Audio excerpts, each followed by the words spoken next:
Bonjour, beaucoup de cavaliers rêvent d'avoir un cheval léger en longe sans être obligés de le solliciter sans cesse.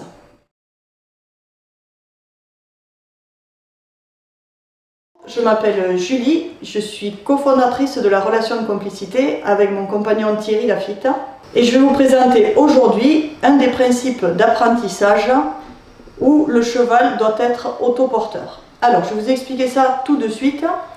Souvent, on nous dit, voilà, je tourne mon cheval en longe, mais il s'arrête, je suis obligée de le solliciter tout le temps. Comment faire pour qu'il soit autonome, léger et qu'il réponde à la moindre sollicitation? C'est tout simplement en arrêtant de lui demander l'exercice au moment où il le fait. Vous allez me répondre, oui, mais si je ne lui demande pas, il ne le fait pas. Ok, sauf que, imaginez-vous en train de demander à votre enfant ou à quelqu'un de mettre la table, et il commence à mettre la table. Au moment où il met la table, vous lui dites « mets la table s'il te plaît ». Et il est en train de mettre la table et vous continuez « mets la table s'il te plaît, mets la table s'il te plaît ». Au bout d'un moment, la personne va vous dire « ça va, je suis en train de le faire ». Ou bien elle va tout simplement ne plus vous écouter. C'est la même chose qui se passe avec le cheval lorsque vous êtes en train de le longer. Si vous le longez et que vous êtes tout le temps en train de faire ou de garder le bras en l'air pour lui dire « avance » ou la chambrière derrière pour le solliciter, au bout d'un moment, il ne fera plus attention à vos signaux. Donc il est important déjà de bien comprendre cette chose-là pour pouvoir mieux expliquer à votre cheval. Si vous voulez apprendre à votre cheval à faire un cercle complet, commencez par lui apprendre de manière progressive en utilisant le modelage, à lui apprendre donc un quart de cercle, puis un demi-cercle, puis trois quarts de cercle, jusqu'à un cercle complet. Commencez d'abord par lui apprendre au pas, puis ensuite vous lui apprendrez au trot, puis au galop. Mais déjà, si vous lui avez bien appris au pas, ce sera plus facile pour les autres allures, parce que vous aurez pris de bonnes habitudes, et lui aussi. Donc quand je lui demande de manière progressive, je vais utiliser ma phase 1, 2, 3, 4 si nécessaire. Dès qu'il va sur le cercle, j'arrête le stimulus. J'arrête de lui donner le signal. C'est comme si, ce dont on parlait tout à l'heure, j'arrête de lui demander ce qu'il est en train de faire. Mais je garde mon énergie pour ne pas qu'il s'arrête. Ensuite, si le cheval ralentit ses pieds ou s'arrête, je reprends mes phases 1, 2, 3, éventuellement 4, pour lui dire, écoute, reste sur ton cercle. Ça c'est important, continue à marcher sur le cercle. Je le laisse faire l'erreur et je corrige. Alors attention, juste une petite nuance, corriger l'erreur ne signifie pas corriger le cheval. Corriger l'erreur, c'est lui redemander exactement de la même manière de marcher sur son cercle, de se mettre en mouvement. Donc ce qui est important là-dedans, c'est la clarté des codes que vous utilisez. Si à un moment donné, vous lui demandez en faisant un appel de langue ou un bisou, gardez toujours le même code. On ne peut pas lui demander un coup avec un bisou, un coup avec un appel de langue, un coup en tendant le bras. Soyez très clair avant de commencer l'exercice sur vos codes, donc ce que j'appelle les phases. Vous avez une phase 1, 2, 3 et 4 et elles seront toujours identiques. C'est super important pour avoir une communication claire avec votre cheval. Pour l'instant, au début de l'apprentissage, surtout si vous êtes avec un jeune cheval, il ne comprend pas les synonymes. Donc, utilisez exactement les mêmes codes. D'une part, il va comprendre plus rapidement et plus facilement et il y aura moins de confusion. Et d'autre part, il va être rassuré parce que vous serez toujours compréhensible et il saura exactement ce que vous attendez de lui. Laissez-vous le droit de faire des erreurs au départ, évidemment, personne n'est parfait. Laissez le droit aussi au cheval d'en faire, voilà, de ralentir, de ne pas maintenir au départ son allure sur le cercle. Et c'est à ce prix-là que vous allez pouvoir le faire progresser. Si vous l'empêchez à chaque fois de faire l'erreur, il ne va pas progresser et c'est là que vous allez avoir un cheval que vous êtes tout le temps obligé de solliciter pour qu'il garde la même allure sur le cercle. Laissez-vous aussi le temps d'intégrer vos codes et pour le cheval la même chose. Laissez-lui le temps d'apprendre les codes que vous utilisez avec lui. Autre point important, soyez focus sur votre objectif de séance. Il est important que vous sachiez avant de commencer la séance si vous avez comme objectif de faire un quart de cercle ou un demi ou trois quarts ou un cercle complet. Sachez que si votre cheval ne connaît pas l'exercice d'aller sur le cercle, il est important de commencer par déjà un quart de cercle. ne soyez pas trop gourmand au départ. S'il a très bien fait d'un côté et puis de l'autre, contentez-vous-en et reprenez à la séance suivante en lui demandant un petit peu plus.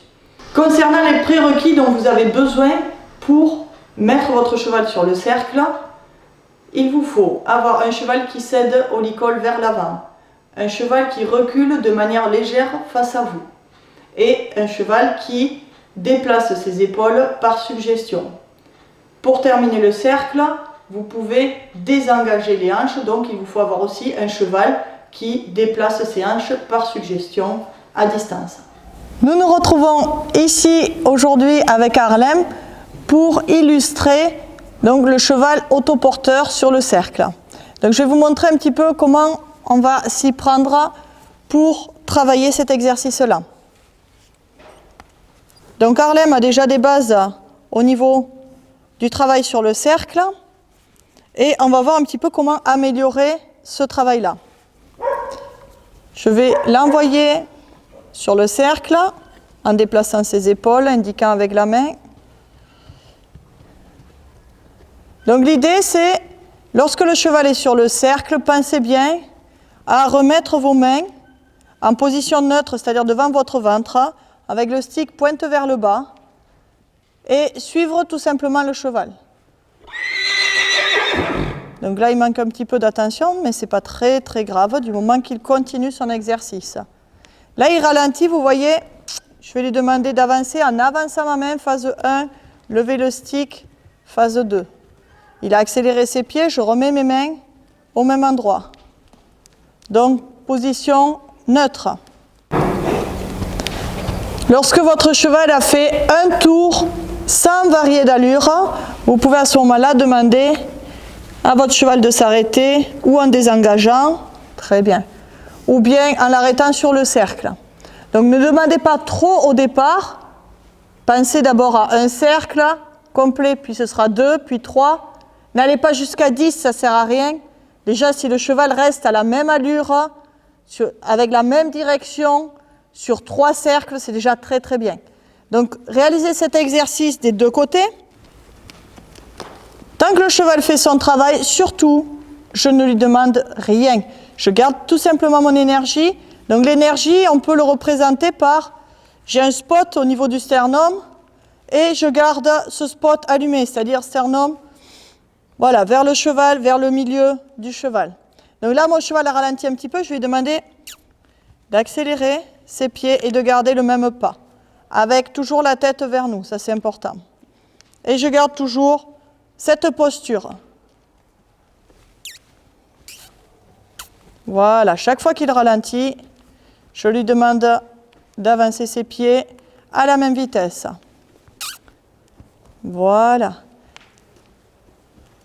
Lorsque vous avez un tour complet à la même vitesse, donc ça vous apprend aussi à observer votre cheval et à garder vos mains exactement au même endroit.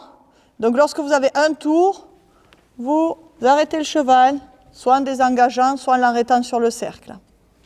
Lorsque c'est bien acquis au pas, vous pouvez travailler la même chose au trot. Donc je vais demander au cheval d'aller au trot en utilisant mes phases. Lever, plus d'énergie. Voilà. Là j'étais en phase 3 puisque j'ai tapé au sol. Je remets mes mains au même endroit. Il doit garder la même vitesse. S'il repasse au pas, hop, j'interviens au moment où il repasse au pas. S'il vous fait face, vous continuez. Surtout, ne lui laissez pas faire une pause. Sinon, pour lui, c'est confortable. Il se dit, c'est exactement la réponse qu'attendait le propriétaire. Voilà, je laisse aller à l'erreur et je refais mes phases. Je garde mon énergie. Hop, il s'arrête. Phase 1, 2. Là, il a fait un tour complet. Je lui dis, OK, c'est bon, merci. Pas plus. Super. Et je félicite. Hop, reste à ta place. Voilà. Et je vais féliciter. Faire une bonne pause. N'hésitez pas à faire une pause longue pour que le cheval assimile et se dise, ouais, super. Voilà. Il a même fait un soupir. Donc ça, c'est très, très bien comme comportement et comme réaction du cheval. Donc on peut réaliser cet exercice de l'autre côté aussi. L'idée, c'est laisser le cheval repasser au pas. Ne maintenez pas vos aides tout le temps, sinon vous allez désensibiliser le cheval et c'est comme ça qu'il est de moins en moins autonome. Donc je vais vous montrer les erreurs classiques. Donc je vais l'envoyer sur le cercle. Et souvent on voit des cavaliers avec le bras en l'air comme ça, tout le temps. Donc le cheval va s'habituer et vous perdez votre phase 1 qui consiste à phase 1, va plus vite, 2, je lève mon stick, voilà. Vous voyez qu'il attend déjà la phase 2 pour aller au trot. Pour passer au pas, j'expire, très bien. Donc faites attention, les erreurs classiques, c'est garder vos mains, garder le stick en l'air comme ça. Et vous voyez, le cheval a un peu d'incompréhension parce qu'il se dit « Waouh, qu'est-ce qu'elle veut ?» Elle me demande plein de choses à la fois et finalement, vous n'avez plus aucun code pour l'envoyer au trot sur le cercle. Et le cheval va ralentir, vous voyez, il est de moins en moins actif et il comprend encore moins ce que je lui dis. Donc les erreurs qu'on voit aussi, c'est marche sur le cercle. Hormis l'erreur d'avoir toujours les bras en l'air, c'est d'être tout le temps. Alors lui, il répond très bien, vous voyez, au bisou. Si je le fais tout le temps, que va-t-il se passer?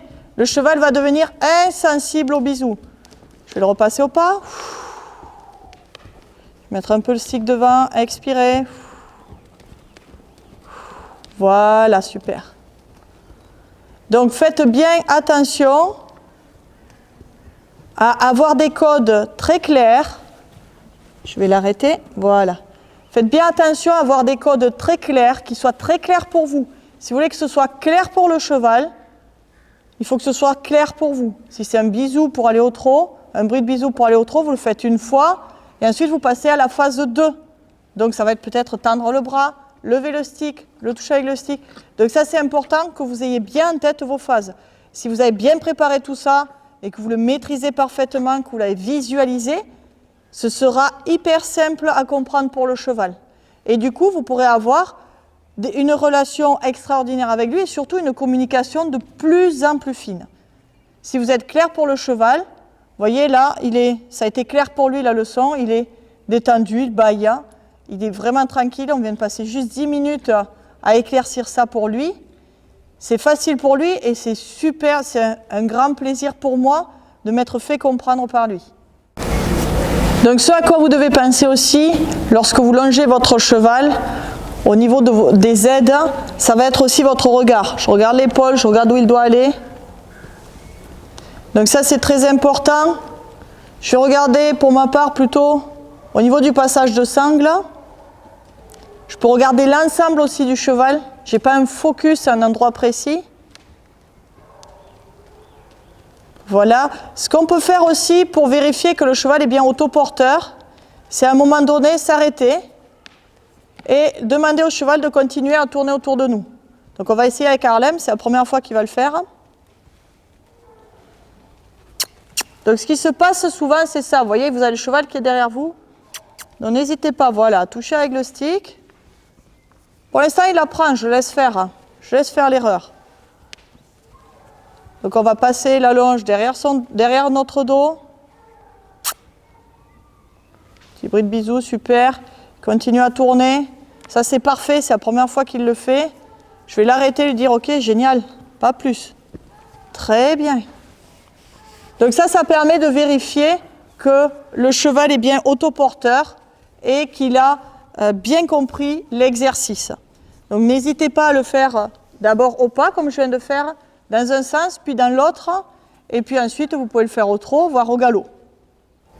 Je vous remercie d'avoir suivi cette vidéo. Si vous l'avez aimée, n'hésitez pas à la liker. Si vous pensez qu'elle peut aider quelqu'un, surtout partagez-la à vos amis.